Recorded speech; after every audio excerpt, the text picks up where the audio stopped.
Come closer, my friends, and let the flickering lamp cast long shadows upon the wall. For tonight, we speak not of kings and queens, but of a silence so profound, it echoes through the very fabric of time. So imagine, if you will, the city of Eldoria, nestled in a forgotten valley, cradled by mountains that rose like ancient sentinels. Not a grand metropolis, no, but a jewel of industrious spirit. Its cobbled streets humming with the daily symphony of life. The blacksmith's hammer, the baker's song, the murmur of market chatter. In its prime, Eldoria was a testament to human endeavor, a verdant tapestry woven with threads of hope and the simple joys of existence. Its people, sturdy and kind, lived lives attuned to the rhythm of the seasons. Their days marked by honest labor and evenings spent beneath stars that seemed to hang lower, brighter over their valley sanctuary. Among them was Eldoria, a weaver whose nimble fingers danced across the loom, her intricate patterns telling tales of the sun and the soil. A man whose life had been spent deciphering the cryptic whispers of ancient texts found himself increasingly troubled. He would pore over dusty scrolls late into the night, his brow furrowed, a gnawing unease taking root in his aged bones. His lamp, a solitary beacon in the quiet hours, cast an eerie glow upon maps of forgotten lands. His finger tracing lines that seemed to lead nowhere, or perhaps everywhere. A faint, almost imperceptible scent began to waft through the city streets after dusk, not of wood smoke or spring rain, but something metallic, cold, like fresh-turned earth, mingled with the scent of a storm yet to break. The very air seemed to thicken, pressing down upon the inhabitants, a subtle weight that stifled laughter and dulled the vibrant hues of everyday life.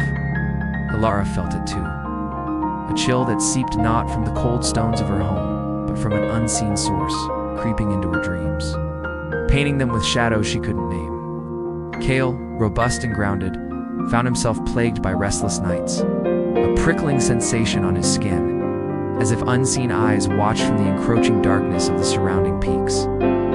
This growing disquiet, though unspoken, was a shared secret. Collective breath held, waiting for the inevitable whisper of something truly profound to begin.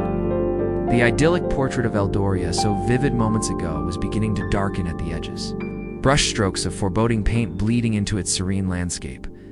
Her eyes, the color of deep moss, held a quiet wisdom beyond her years, and within her heart bloomed a tender affection for Cale, a young cartwright whose strong hands shaped timber into things of beauty. Their love was a delicate bloom, promising a future steeped in the warm glow of a shared hearth. But even as their affection blossomed, a subtle discord began to hum beneath the city's peaceful facade. It started subtly, a tremor, almost imperceptible, like a distant low thrum, felt only in the soles of one's feet. The elder council, their faces etched with the lines of countless winters, spoke of an unusual stillness in the wind, a peculiar silence among the mountain beasts that once filled the air with their cries. Birds, once Eldoria's tireless heralds of dawn, now flew in erratic, silent patterns, their songs hushed. Old Master Boren, the city's revered scholar. The whisper soon became a murmur, then a chilling cry. It began with the isolated cases, dismissed at first as misadventure or folly. Old Silas, the reclusive goatherd, failed to return from the high pastures. Their edicts offered no comfort, their patrols no security. Panic. A wild beast unshackled stalked the streets. Neighbors eyed each other with suspicion, wondering who would be next. A chilling question that echoed in the silence. The once tight-knit community dissolved into isolated pockets of terror. Each family barricaded within their own homes, listening to the dreadful quiet outside. The air grew colder, the strange metallic scent stronger, and a faint, almost melodic hum began to resonate from the very stones of the city, a sound that seemed to vibrate not just in the ears, but deep within the bones, unsettling and disorienting. It was a sound that promised not salvation, but an ending. Every breath became a gamble, every closing of eyes an act of terrifying vulnerability. Eldoria, once a vibrant painting, was now a monochrome etching. Stripped of color, its figures rigid with unspoken dread, awaiting the final, inevitable stroke of oblivion. The tragic fate of its inhabitants, once a distant shadow, now loomed large, inescapable. Then young Lyra, known for her mischief, simply wasn't there at the morning bell. A few missing persons in a city of thousands seemed At first, a tragic anomaly. But as days bled into weeks, the trickle became a stream. More faces vanished from the crowded marketplace. More voices ceased their familiar songs. The laughter in Eldoria grew brittle, then vanished entirely, replaced by a strained quiet, punctuated only by anxious murmurs and the creak of worried floorboards in the dead of night. Fear, a cold serpent, began to coil around the hearts of Eldoria's citizens, squeezing the life from their once vibrant community. The city gates, once opened wide, now stood shuttered and barred, a desperate attempt to keep the unseen menace at bay. Watchmen paced the walls with drawn faces, their torches casting nervous, dancing shadows, their eyes scanning the desolate landscape beyond for any sign of a tangible threat. But the threat was not from without. It was a hungry void, expanding from within. Master Boreen, his scholarly detachment shattered, now moved with a frantic urgency. He no longer sought answers in ancient texts, but scoured the city itself, his gaunt face illuminated by the sickly glow of his lantern, his mind a whirlwind of forgotten lore and desperate theories.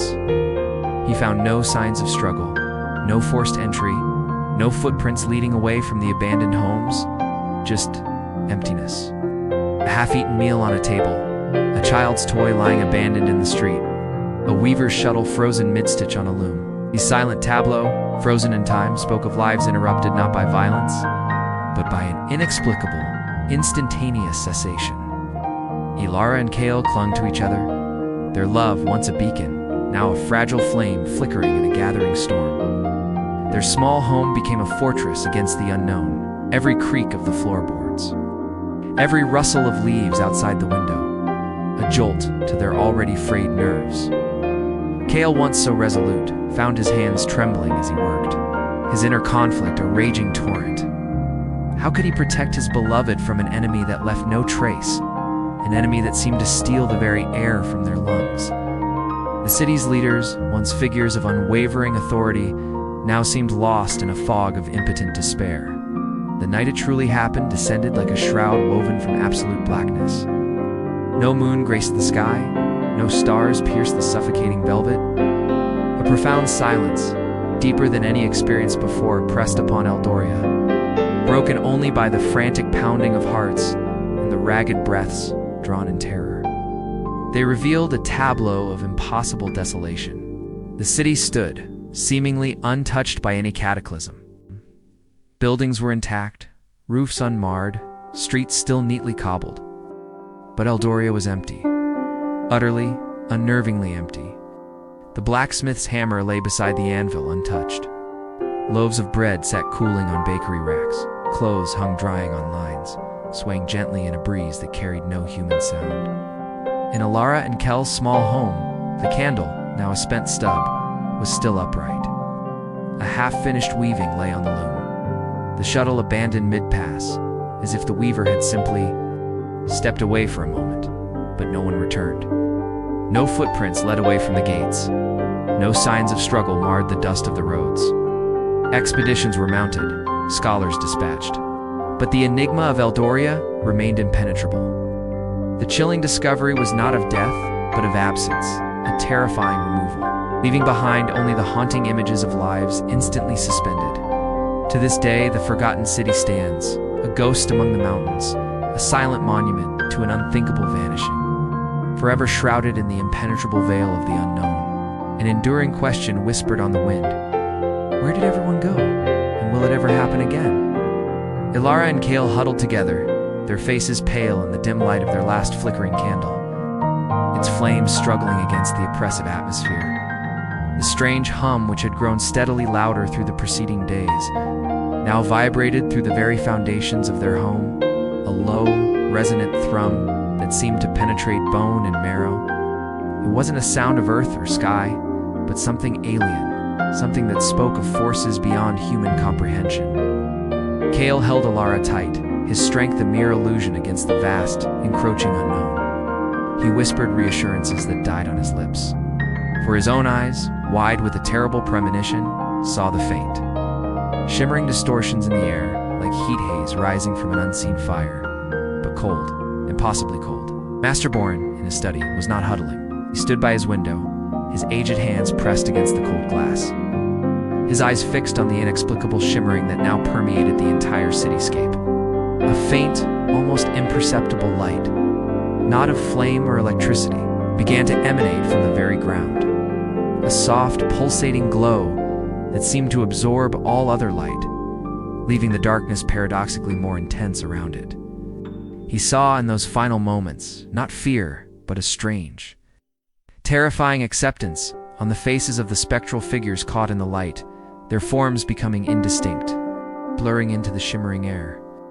Then, with a sudden, silent implosion of that light, as if Eldoria itself had sighed its last breath, a terrifying void swallowed the city whole, not with a roar, not with an earthquake, but with an absolute deafening silence that left only a vacuum where life had been. When the first rays of dawn tentatively pierced the valley,